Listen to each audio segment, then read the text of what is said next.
much entertainment as far as I can see. All right, we'll open it up to questions from the audience next. George?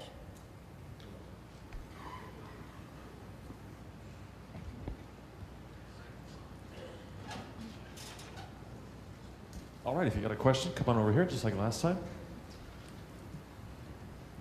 We got time for a bunch? Yeah, we do. We have a good 15 minutes. Yeah.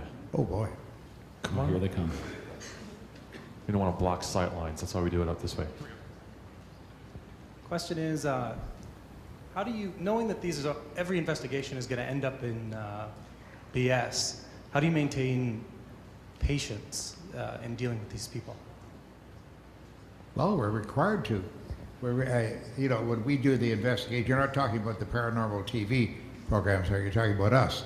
Anything. Oh, okay. Well, we're required to by the agreement that we've made publicly that we will investigate these things if and when asked, and particularly for the $1 billion challenge. Of course, we have to do it.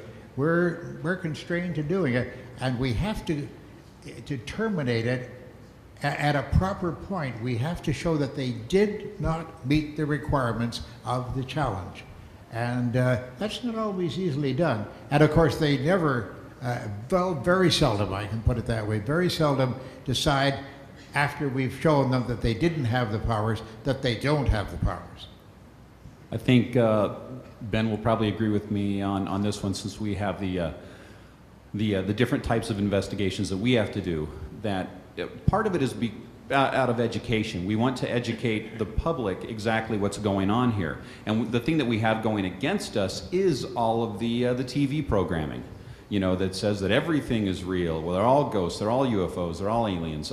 So we have to be a little more meticulous about what we do and be patient and turn over every stone. Otherwise, we've failed in being able to educate the public the other direction.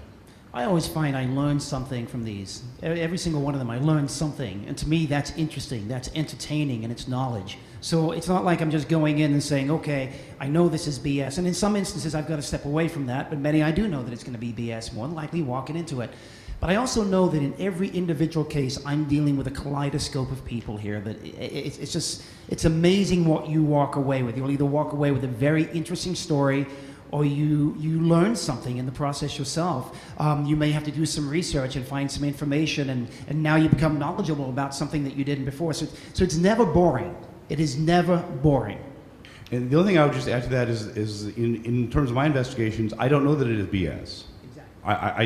You don't know that going in, and if you assume going into it that it's BS, then you're not doing your job. And that brings us back to the first question. Right. Really, you can't assume that. And for example, if I solve a famous ghost case that turns out to be a spider on a camera, we can say, well, that's BS. But no, actually, that's a precedent where we can go back and we can say, well, look, if there's another ghost video 5 years down the road, say, well, look, you can go back and look at these solved cases, going back to Randy and Joe and myself and Baxter and everybody else.